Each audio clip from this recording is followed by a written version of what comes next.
like to call the meeting of July 8th, the Redevelopment Commission to order. First order of business is the meeting minutes from June 10th. They're included in the packet. Is there a motion to approve them? So moved. Is there a second? Aye. We have a motion and a second. Mr. Triola, Yes. Mr. Volker, Yes. Mr. Fox, Aye. Mr. Brown, Yes. Mr. Jordan. Aye. Motion carried. Next in your packet is the monthly financial report that shows the transactions for the month of June as well as account balances, and I am happy to answer any questions you might have on those. In the Fund 4302, we have a negative balance for principal and debt. I realize that we have the cash. Do we need to appropriate the money to? We'll move money in the next appropriation and budget Okay. bill the next time we get Amazon money. We just needed to move it from principal to interest or interest to principal. Okay, I just wanted to be sure. Thank you. Yep. Next then is your settlement information. So you can see the projected increment. That column is for the entire year. So the June settlement should roughly be about 50% of the projected increment. We are running at 50% on a lot of them. We have reached out to our financial consultants who are doing a parcel analysis for each of the EDAs that were not quite at that 50%. I will mention though that the solar one is at 65% because Honeysuckle paid 100% of their taxes at the beginning of the year. So we wouldn't be then expecting that portion in November. But for the rest of them, they're doing that research and we hope to be able to report back at the next meeting. In the Northwest Cleveland, which is at 38%, do we anticipate that we'll get to 100% of what we want? Because it's a debt payment, could run into problems. It was only 80%, I think. Yeah, the on Northwest Cleveland, they are looking into that one as well to see if it was just personal property not being filed or if it is what we're expecting. Okay. Yep. And if whenever you find out, let us know. Absolutely. So on the NCEVA number 1, it's 100%. 100. So what does that mean for the second half? That's an excellent question. And again, why we reached out to our financial consultants to see why, to match their projections to what the taxpayers actually paid. And you expect a response? Hopefully by the next meeting. Okay. Hope they all are like that.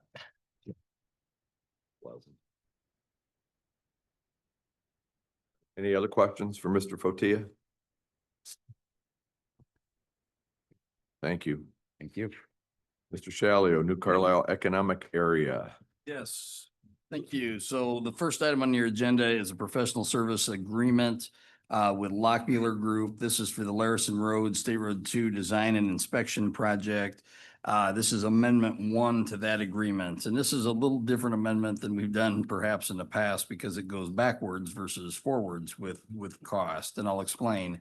At the May 3rd, 2024 special meeting of the Commission approved a contract with Lockmuller Group to do the design, the bid, and construction inspection services for the construction of the Diverging Diamond Interchange project at Larison State Road 2.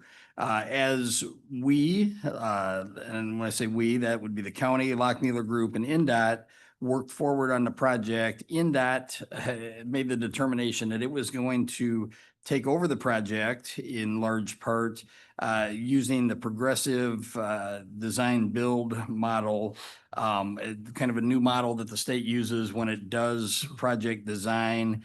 What that would mean then is that the state would have a certain responsibility to do design and then build of the project through a partnership with the county. What that did though is modified what stuff stuff, what parts of the agreement Lockmuir would be responsible for. So originally Lockmuir was responsible for everything from the environmental reviews to the design, to right-of-way acquisition, to everything kind of through the process. Really what that then did, as soon as the state got involved in the project, was removed a lot of those elements. So for example, the contract was approved at a total amount of $7 million. We actually had only approved 1.4 million at that time because we needed to get early stuff done. And then once we got into the design part, we would move and take on the rest of the contract obligation. Again, there was a period of time at which the determination was made. So Lockmuir's role really ended at about the 30% design point of the project.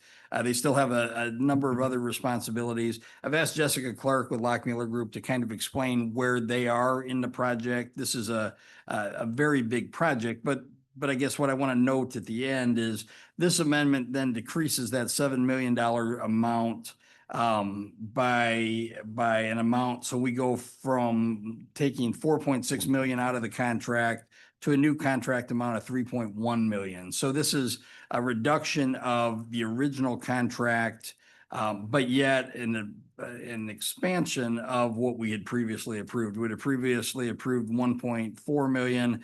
We're now moving the total contract amount to 3.1 million, but it's a reduction of the total $7 million project.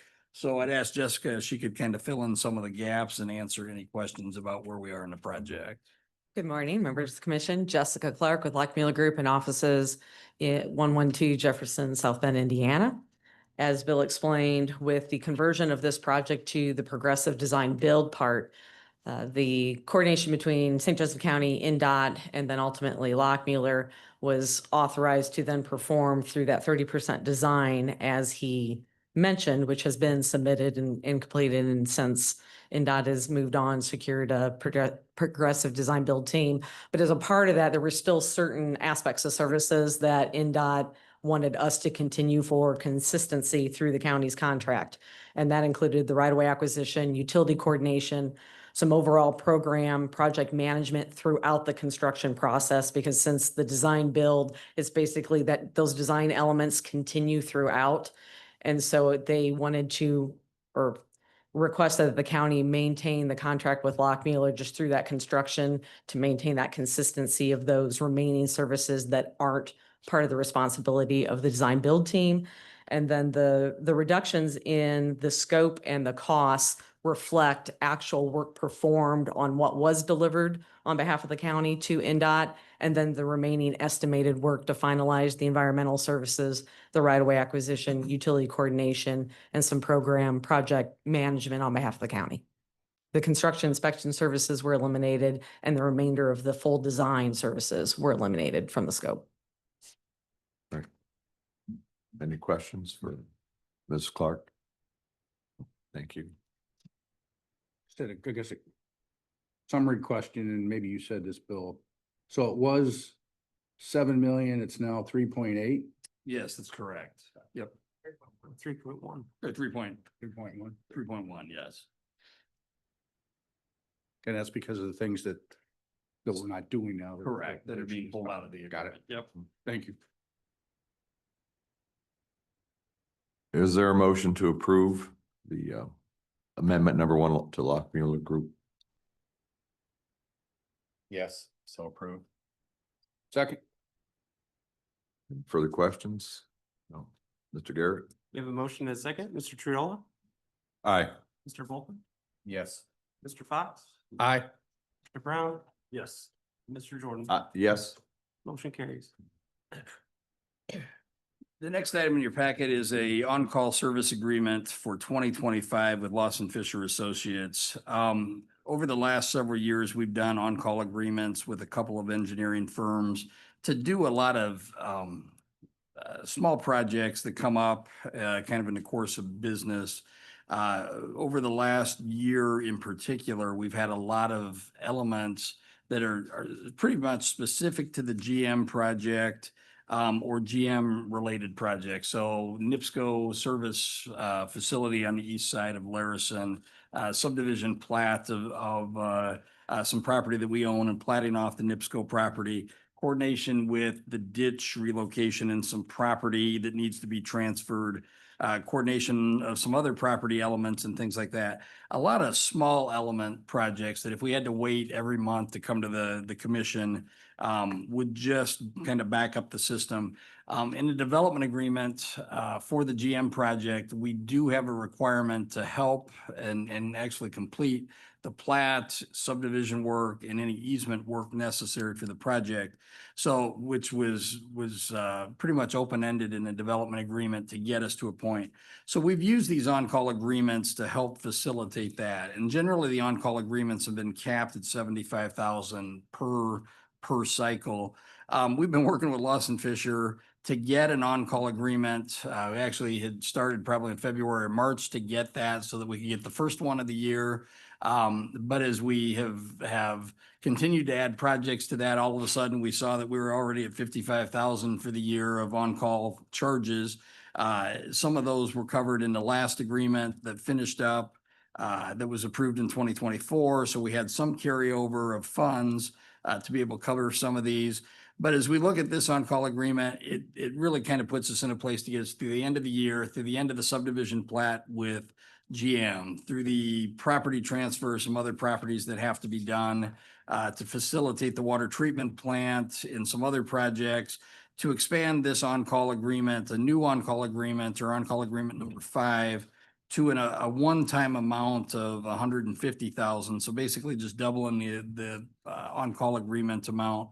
Again, as you look at kind of the charges that fall under that, generally we're smaller contract amounts, smaller contract numbers, but they're all related to either the GM project specifically or some of the other IEC projects specifically going on. So in this particular case, I would ask for your approval for this on-call agreement in the amount of $150,000 for Lawson Fisher. Again, we would anticipate this as a one-time expanse to this number and would return back to 75,000 in the future. So, any questions, I'd be happy to answer. So do we need 2 motions, one to approve the 55,000 that's already been expended through May? No, I think if we just approve the new on-call agreement, we'll just pull those Okay. appropriate costs into this. That'd be fine. Just a question. Sure. Just a couple of questions. Number one, first of all, I think this is, from an efficiency perspective, this is a fantastic thing to put together. I see that we're going to a one-time limit of 150,000, but is there a per contract amount? I mean, could you have 75,000 for one item, or should there be a smaller? Kind of our internal role in this NIPSCO boundary and plat is maybe a little bit more out of the bounds. Generally, we're looking at the $5,000 to $6,000 contract, unless it's something completely different. So if it's a project over in the EM general area or something else, we would say that needs to come through specifically. So generally, we'd like to keep it, at that $5,000 limit. It'd be easy to say less than 10,000. Yeah. Okay, great. Thank you. Bill, do we have such an agreement with any of our other? So we have one with Christopher Burke Engineering and then with LFA. Those are the only 2 firms that we presently have agreements with. And are they similar in value or? Yeah, Christopher Burke's is $75,000 also. So we've explored the potential with DLZ, with JPR, with some of the other firms, but those contracts, it seemed, have been bigger, more project specific. So it was better just to do them as standalone contracts every time. So instead of just having kind of this open. Looks like a lot of their services, I mean, per hour, I'm sure you guys have compared them and. Yeah. Yeah. And we're getting the standard hourly rate that we do for any of the other projects. So. Yeah, having a surveyor that, some of these services might have been covered in-house back in the old days when we had a surveyor. We don't on staff, so we have to go out of house for some of these services that normally could have been in-house. So these are reasonable costs. We, and appreciate the relationship here. Okay. Is there a motion to approve the professional services agreement presented? So moved.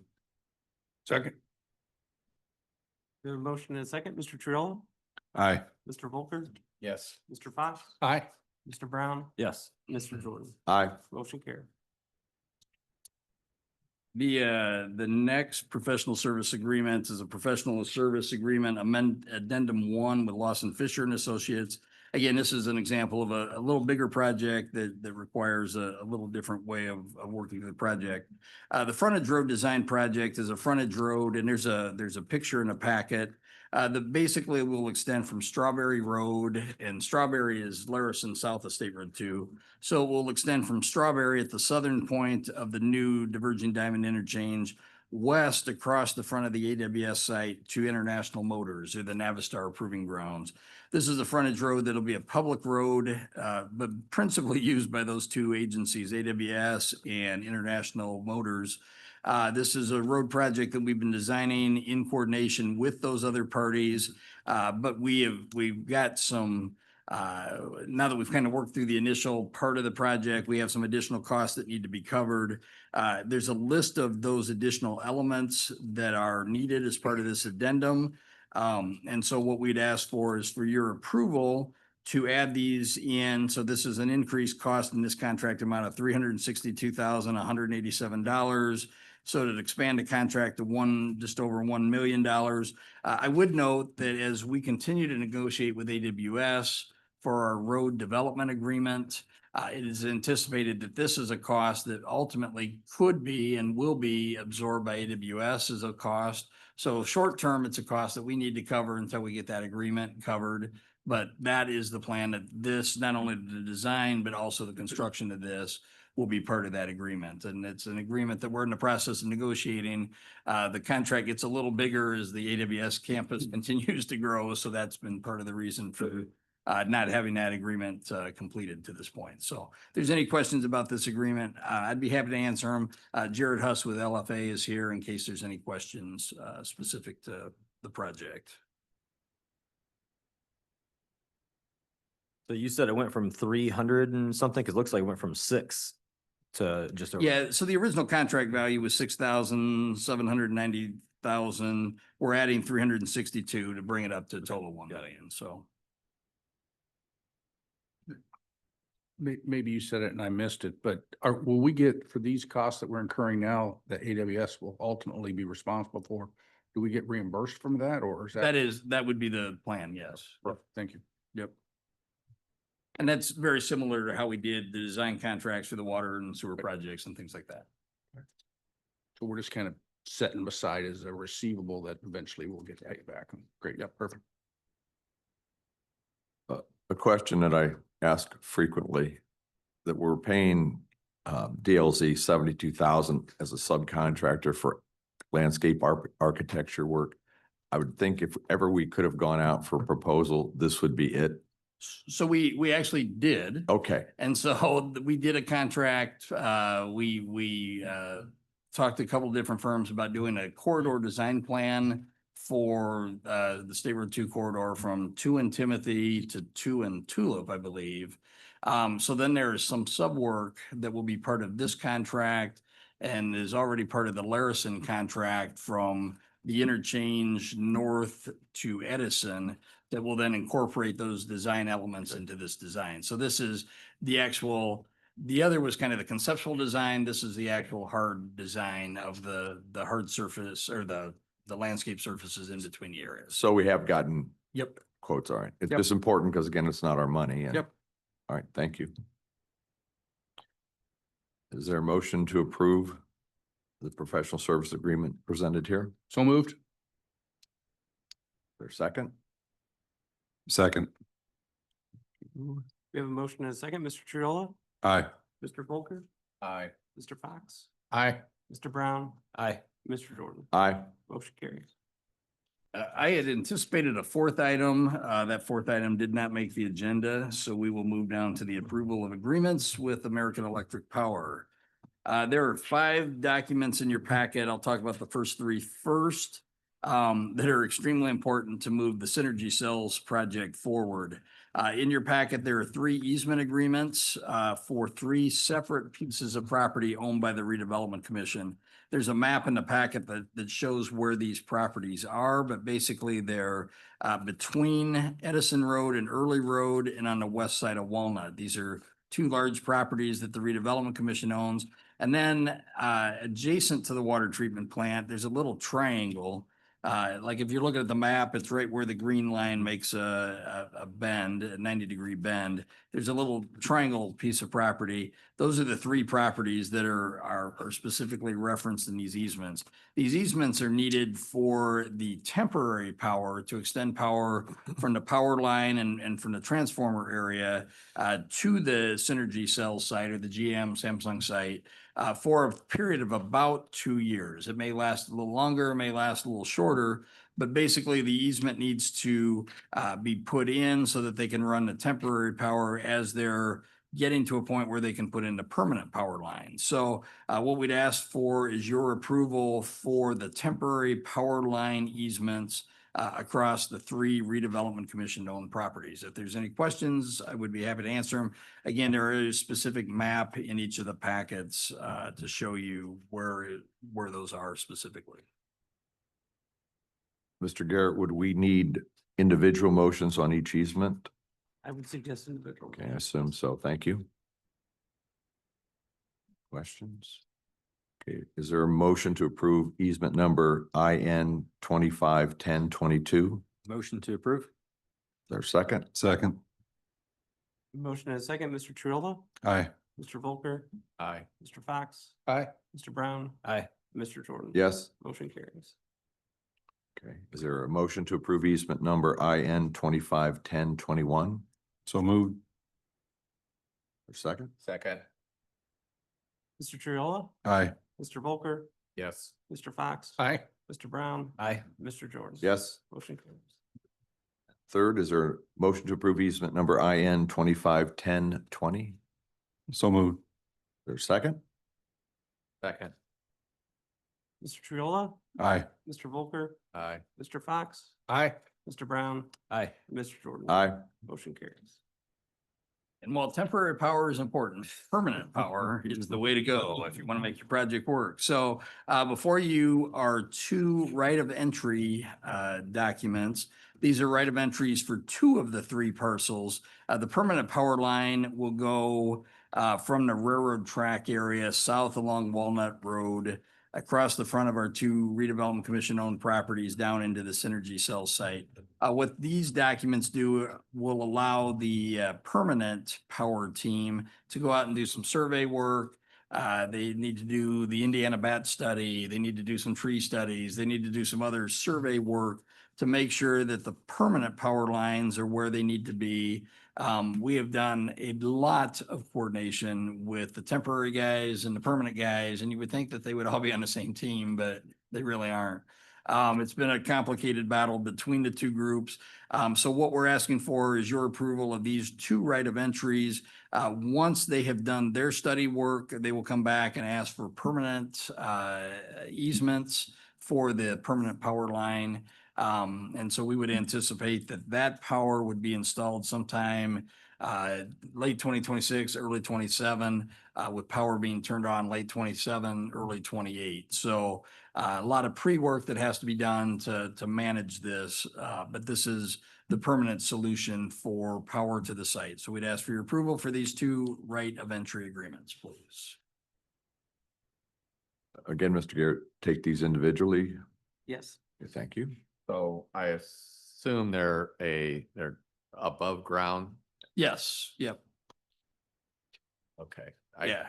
Just was curious if they've been thinking about more underground. Yeah, or- because of the power capacity in the lines, they don't generally put that amount of power Okay. underground. So from an aesthetic side, it would be nice to put them underground, but here it's just not a realistic opportunity. So we'd never have snow on the ground, nor would we ever have grass, I think, because the amount of power Oh, coming is through that the right? ground. Yeah, We could stay warm by it then. would, yes. it Whereas would- would sit on the ground instead of a power. line. Exactly. Well, or we could put it in the center line of the road. We'd never have snow on the road. So, There yeah, you go. Mhm. Budget savings. exactly. Is there a motion to approve the right of entry at the southwest corner of Edison and Walnut? So moved. Second. Motion and a second, Mr. Triola, Aye. Mr. Volker, Yes. Mr. Fox. Aye. Mr. Brown, Aye. Mr. Jordan. Aye. Motion carries. And then is there a motion to approve the right of entry northeast corner of Early and Walnut? So moved. Second. We have a motion and a second. Mr. Triolo? Aye. Mr. Volker? Yes. Mr. Fox? Aye. Mr. Brown? Aye. Mr. Jordan? Yes. Motion carried. The next item in your packet is a permission to advertise. So typically when we know that we have a project that needs to go out to bid, we come to the redevelopment commission or board of commissioners, depending on the body that's going to manage the project, and ask for permission to advertise. In this particular case, based on the formation of the schedule, we're kind of preemptively asking for permission to advertise because we're probably going to need to start the advertising process before the August meeting so that we can hit the September meeting to open bids or to award. We're still working through the calendar, but would ask for your permission for approval to advertise for the frontage road over the Rogers Clark ditch and the Gordon Road over the Nespajani ditch. These are two structures that will need to be created. The Rogers Clark ditch sits immediately adjacent to the International Motor Site, will actually be the structure that will allow access on the frontage road into the International Motors property. So it's, I don't want to say bridge because it's not based on language. It's not long enough to be a bridge. It's a structure. So that'd be the one structure. And then Gordon Road is the southern end of the AWS site. And it's again, another project we've been working on with engineering. And so this is a new structure that needs to be created there. There's currently a structure there. The structure is old and will not handle the capacity that needs to be handled for this project. So these two structures need to be advertised and gone out to bid. So we'd ask for your approval. We don't have dates associated again with this yet, but would ask for your approval so that in late July, early August, we could do the advertising to keep this project on schedule. Would the structure over the Gordon Road, is that close to where the current one is? You know, what I would do is defer to Jared Huss, who's sitting in the crowd, who'd be happy to answer that question. He likes the public attention. Only for you, Dennis. Jared Huss, Lawson Fisher Associates, 525 West Washington Street, South Bend, Indiana, 46601. So yes, Dennis, it would be approximately in the same location as the existing structure, widened for access to the south. The reason these started off as two independent projects, the reason that we're parceling these two components out is because access is really constrained on those Amazon sites. If you've been out there, you know the activity that's ongoing. So the complexity of coordination also continues to evolve. So we're pulling out certain portions to accommodate access points because there is a desire to maintain a certain number of access points to the site at all given time. So if we can parse these out, the work type is similar, so it allows a similar contractor to do that type of work, which we hope would both impact positively schedule and price outcomes or construction estimates. So that's the reason for those. Okay. Thank you. Yep, thank you. Any other questions? No. Is there a motion to approve this agreement? So move. Second. We have a motion and a second. Mr. Triolo? Aye. Mr. Volker? Aye. Mr. Fox? Aye. Mr. Brown? Aye. Mr. Jordan? Aye. Motion carried. So now we're going to move to the east side of the county, in the AM General Economic Development area. There are two agreements in your packet. The first is Resolution 2025-08. This is a resolution of the St. Joseph County Redevelopment Commission consenting to assignment of a ground lease. So by way of a little bit of an explanation, years ago, back in 2001, the Redevelopment Commission, as part of the partnership to move the AM General GM H2 project forward, bought 52 houses east of where the facility is now, or west of Schmucker Middle School. So there's a north-south roadway. These properties were on the west side of that roadway. The commission aggregated that 25.9 acres together. It was paved and put in as a parking lot, a storage yard, and some other area. Again, east of the building, west of Schmucker Middle School. That property has been leased to the owners or the users of the H2 facility since 2001. There have been multiple users, especially over the last several years of that site. Every time a new user takes possession of the property lease interest transfers In this particular case, the most recent owner of the property or the most recent tenant or lease partner in that property was Mullen Automotive. Mullen Automotive is going through some changes through a legal process. GEM, which stands for Global Emerging Markets. It's a holding company based out of New York, New York. They now have the rights to the building and would like to have the rights to the parking. As part of their legal actions, they gained rights and they gained the lease to the parking area. The lease generates the redevelopment commission $71,000 a year. It's a 50-year lease term with extension provisions. But there is a provision, and we'll talk about that next, whereby if the lease party wants to buy the property, there's an ability to buy it. So what we're asking you to do first is to assign the lease and all of the rights and responsibilities of the lease to GEM. Again, technically, and Phil can explain this, technically, it's there. We just have to do this consent to make that transfer legal and appropriate. So Do you think they're gonna come back and want to purchase it, I would assume? probably under point 2, they will ask for that. So yes.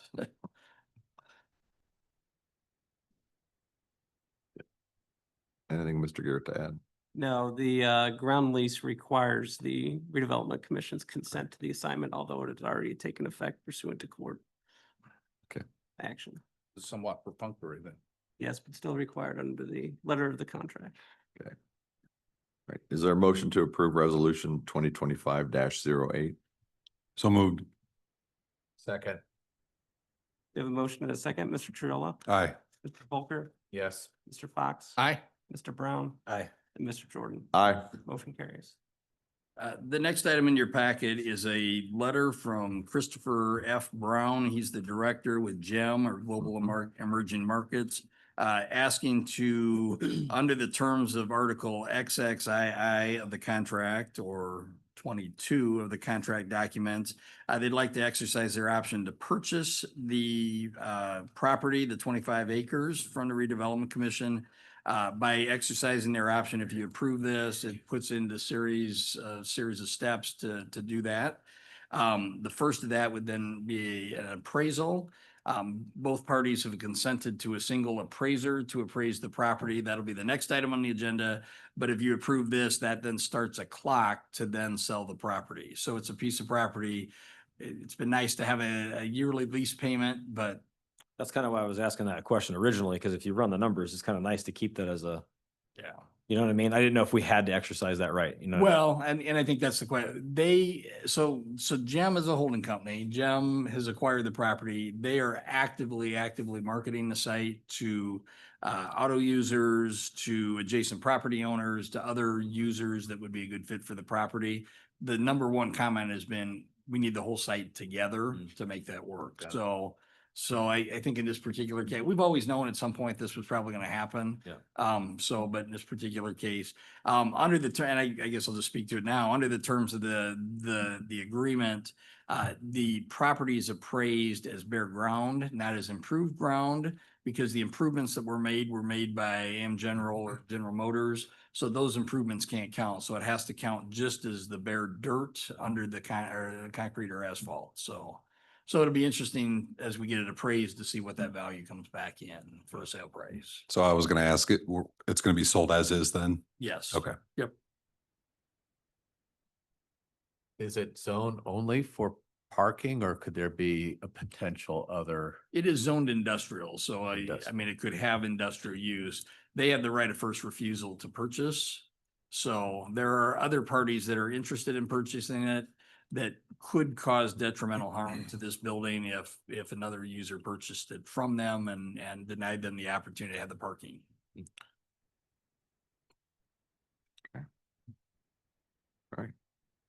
Is there a motion to approve the exercise of option to purchase?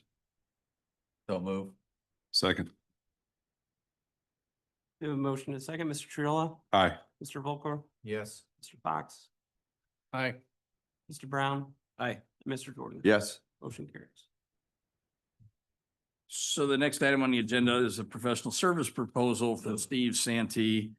Steve was the agreed upon appraiser. Both parties agreed that Steve would be an appropriate party to appraise based on his certifications. The proposal is in the amount of $1,800 per the contract because one appraiser will be doing this work. I'm sorry. Yeah, maybe it is 1,800. Because one appraiser is doing this work, both parties have to pay the contract amount, pay half of the amount, so the cost will be split. I'm sorry, I jumped ahead. Terry's items. This contract is actually in the amount of 1,500, so this is item 3. If we could just approve item 3 now, and then we'll come back and get 1 and 2. Just to keep them all together. I'm sorry. Or we can come back, we can do 1 and 2 and then come back. and do 3. I was just on a roll. I apologize.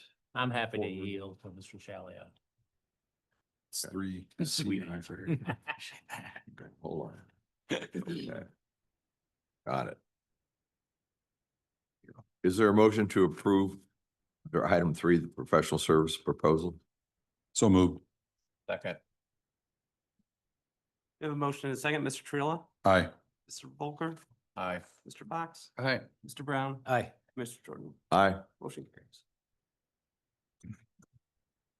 The next 2 items on your agenda are to appraise 320 Lincoln Way West or Lincoln Way East by Steve Santee Appraisal Services. Staff was recently contacted by a real estate team that manages this property, and they wanted us to facilitate the possibility of purchasing this property for future improvements to the railroad crossing to the south. Mr. Santee has provided us with a proposal to appraise this property at $1,800. Any questions, be happy to answer. Staff request commission approval of this request.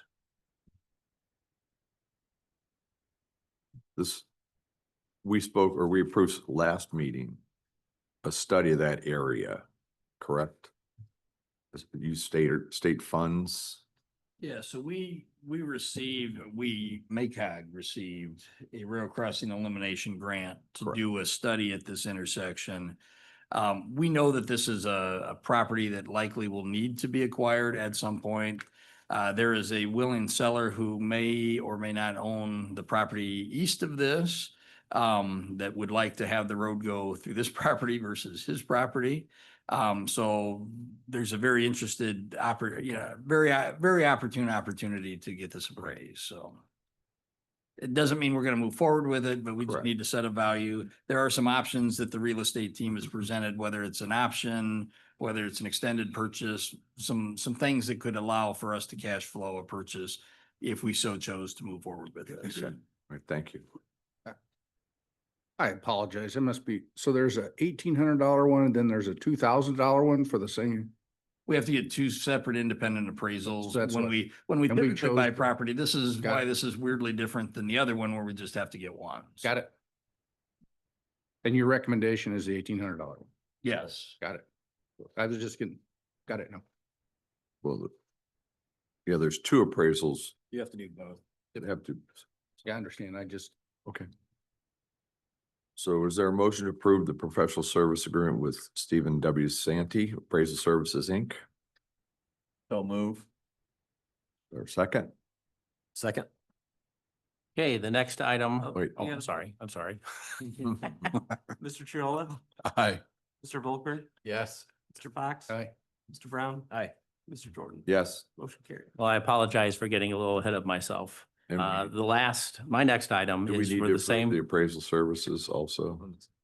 In the second one. Yeah, is that the one you're Okay. gonna explain? Yes. The second one? Yes. So this, because we always have 2 individuals appraise our parcels. This is the same parcel. This appraisal is from Iverson Grove, and his proposal, professional service proposal to appraise this property is for $2,000. Any questions? Be happy to answer them. It says 1,800.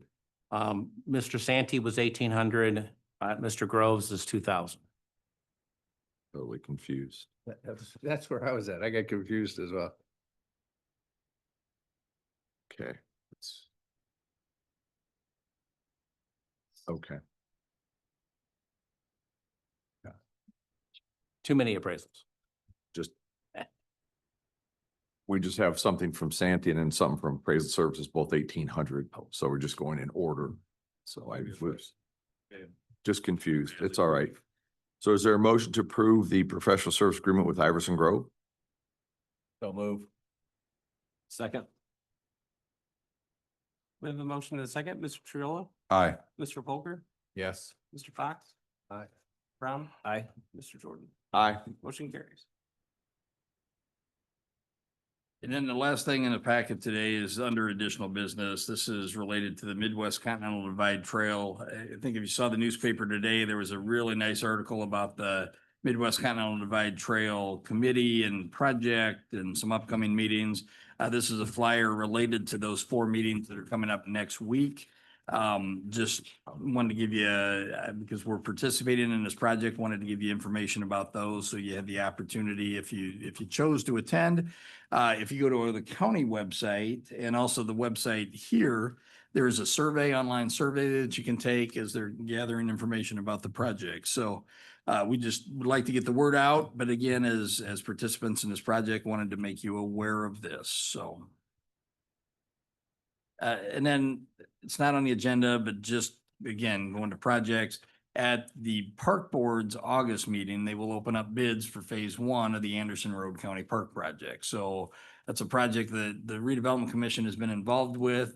The bond will sell, I believe it's tomorrow or the next day. We will then be reimbursed for DLZ costs that we have into the project. So we will be made whole for the work that we've done into the project. So that was a requirement when we approved that contract. So just want to let you know that's being done too. So you should see through Frank's documents at some point, kind of the reimbursement to the funds for that. So. Thank you. So we move to the public comment portion of the meeting. If anyone would like to approach the podium, please. You're limited to 3 minutes and name and address, please. Morning, Commission. Dan Caruso, New Carlisle. I've got some things I'd like you to consider here this morning and going forward for you and the Area Plan Commission, the County Council, Economic Development, everybody.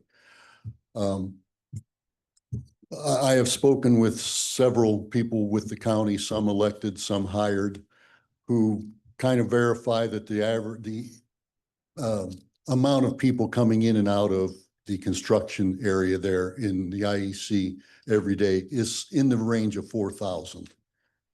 I want to point out that GM has said there, if they'd come, we'll have about 1,600 daily.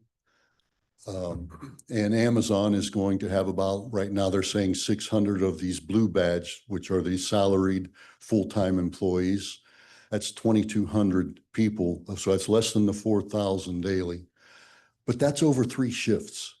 That's 750 people a shift.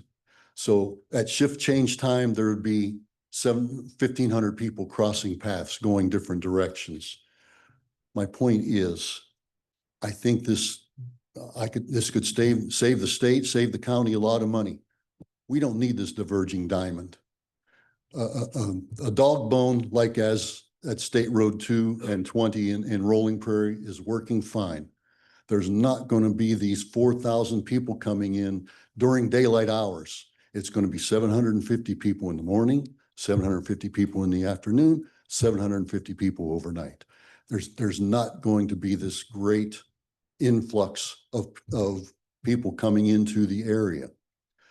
And the way to keep those numbers and keep a dog bone effective is for the council, for the Area Plan Commission, for everybody involved with that decision-making process to agree no more rezoning of agricultural land in New Carlisle and Olive Township to industrial. It's time. New Carlisle and Olive Township have contributed, we've participated, we've helped economic development of St. Joseph County with our farmland. It is starting to affect the looks of the town, the appearance of the town, the pleasure of living in the rural area is slowly disappearing. We can adjust to what's there now. Don't allow anything additional. It's time to stop the industrial sprawl. Thank you.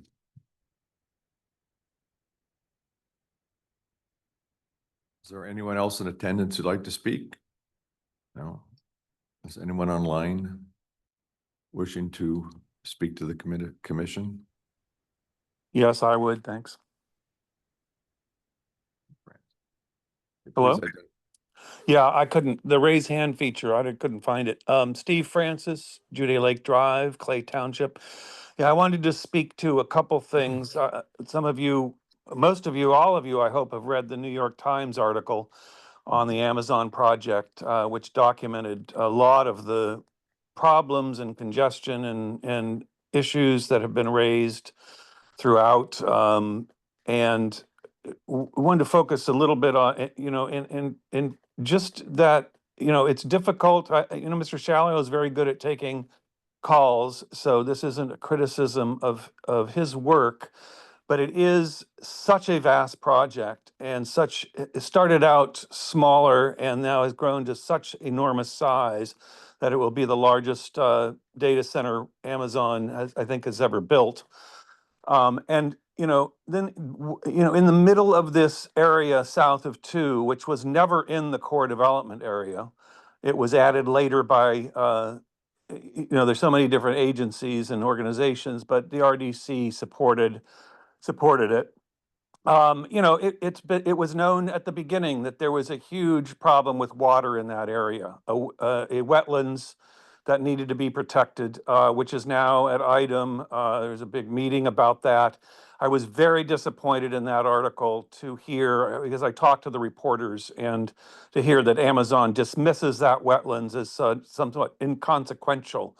10 acres they can't preserve a wetlands in an area where we've lost tremendous amount of wetlands is disconcerting. I think the RDC has to take some more responsibility for what you've caused out there, rather than telling the public to go to the APC, the county council, the drainage board, and so on. In fact, I believe that the dewatering has all but destroyed the wetlands that has occurred in that Amazon site. I can't get on it to verify that, but when you drain for construction, you are drawing the water from down below and destroying the wetlands in advance of a decision made by IDEM and the Army Corps of Engineers. And so there will be follow-up to that. It's possible that will be appealed. There's a procedure for litigation and so on.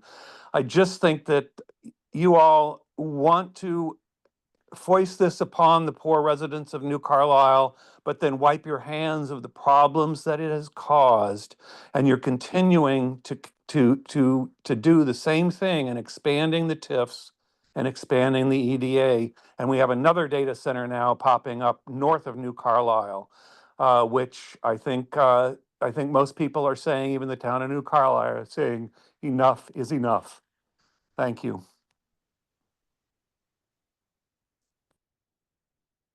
Is there anyone else who'd like to speak who is online?